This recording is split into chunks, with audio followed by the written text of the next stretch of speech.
Donnie and Miss Bel Mariano abay spotted na reunited sa Baguio.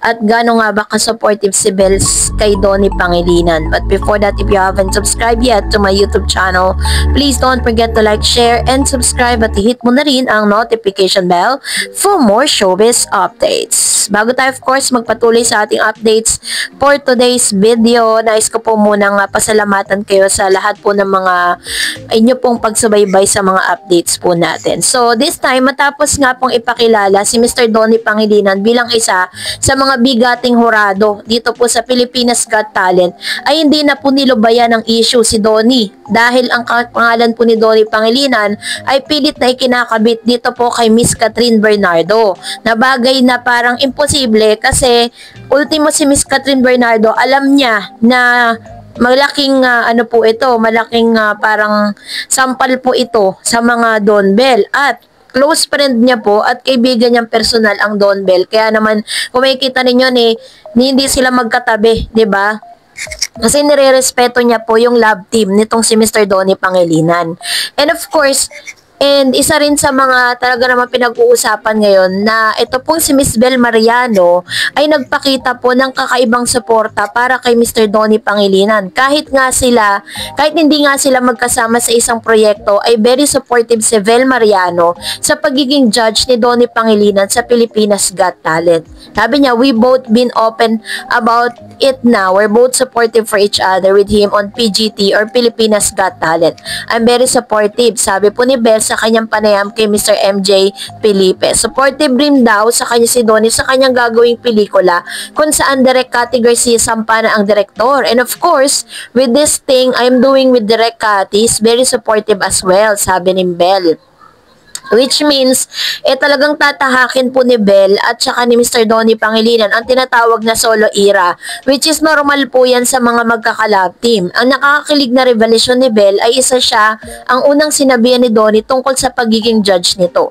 Natuwa ako, I saw how he judged in It Showtime, and from there on, I saw how he's capable of doing a full-time show na big talaga, and I'm excited to see it and watch it, sabi ni Bel. Nagbigay rin ng reaksyon ng kapamilya Gen Z actress na sa hindi nila pagkikita madalas ngayong hindi muna sila magkasama sa isang proyekto. I believe that distance makes the heart grow fonder. Yun na. So yun po yung ilan sa mga talaga naman nakakatuwa na pagkikita, ang pagiging supportive nila sa isa't isa. Pero nag-trending din ang tila hindi pa tapos ang kilig para sa mga Don Bell fanay kahit na natapos ang serye ng How to Spot a Red Flag sa View, imbis na mag-move on ay todo hirit pa rin sila ng season 2. Sa kanyang Instagram post, nagpasalamat si Donnie Pangilinan sa lahat ng sumuporta sa kanilang serye, pero imbis na goodbye, see you next season ang sigaw ng fans. Halos mapuno ang comment section ng mga naghahangad ng kasunod, sabik na makita kung ano nangyayari kung sakaling ang may part 2. Pero mas lalong pinag-uusapan ng isang kilig overload na litrato na magkasama si Post si Donnie, isang almost tukaan moment kasama si Bel Mariano. Kapansin-pansin na may na nakatakip sa bahagi ng kanilang mga muka, kaya walang kasiguraduhan kung naglapat nga ba ang kanilang mga labi. Pero kahit may harang, sapat na ito para kiligin at mabaliw ang kanilang mga shippers, lalo na kilala ang Don Bell sa kanilang sweet and natural chemistry. Kaya kahit simpleng moment lang sapat ng pampakilig. Bukod sa kilig, usap-usapan din kung paano all out ang suporta ni Don Bell fans kahit na hindi madali ang laban ng serye sa TV ratings. Matatanda ang bukod sa pagiging isang digital series ng View, ipinapalabas din ito sa primetime TV kaya't marami ang nakatutok kung paano ito natatanggapin na mas malawak na audience. Sa kabila ng hamon sa ratings, hindi pa rin matinag ang fandom sa pagpapakita ng suporta. Kahit nga may mga intriga na mababa daw di umanong ratings ito sa TV, ay sumisigaw pa rin talaga ng part 2 ang mga fanay. So, ang ratings po kasi sa pre-TV, hindi naman po talaga ganun katindi yan. Kasi, mas maraming mga Pilipino at mas maraming mga Pinoy, mga netizen, ang mas tumututok po sa social media kesa po manood at abangan sa TV. Kasi, mapapanood kasi nila yung kanilang mga paboritong serye or paboritong programa in their most convenient time. Kaya talagang inaasahan na natin na mas pinipili ng ilang mga netizen na manood sa social media kaysa sa pre-TV. And isa rin sa mga talaga namang kinatuwaan ng ilang mga netizen ng mamataan ito pong si Mr. Donnie Pangilinan and Miss Bel Mariano na reunited po sila sa Baguio. Sabi dyan, nagre-rejoice ngayon ng mga Don Bell fans. Paano ba naman reunited ngayong Sabado, sa darating na Sabado sa Baguio City, sina Donnie Pangilinan at Bel Mariano. Sasalang nga ang How to Spot at Red Flag sa Stars Panagbenga, Kapamilya Caravan sa Melvin Jones Grandstand this coming March 1, 2025. Makakasama sila ng iba pang famous kapamilya stars na darating doon para magbigay ng saya. At pangako nga ng Don Bell fans, darating sila sa event na yon para suportahan ang kanilang favorite love team. Sabi diyan, kahit nga daw ipareha na sa iba si Donnie at Bel, ay hindi susuko ang Don Bell fans para ipakita ang matindi nilang support at pagmamahal sa dalawa. Sabi nga nila, sakalam pa rin talaga ang Don Bell.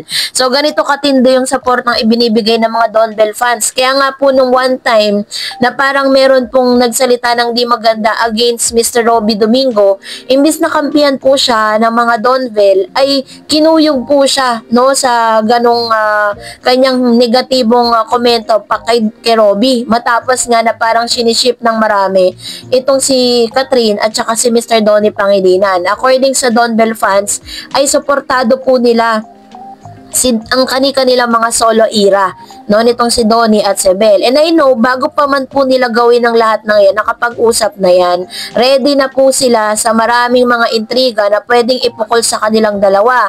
Pero I know and I believe na malalim na po ang Don Bell para po masira ng kung ano-anong intriga.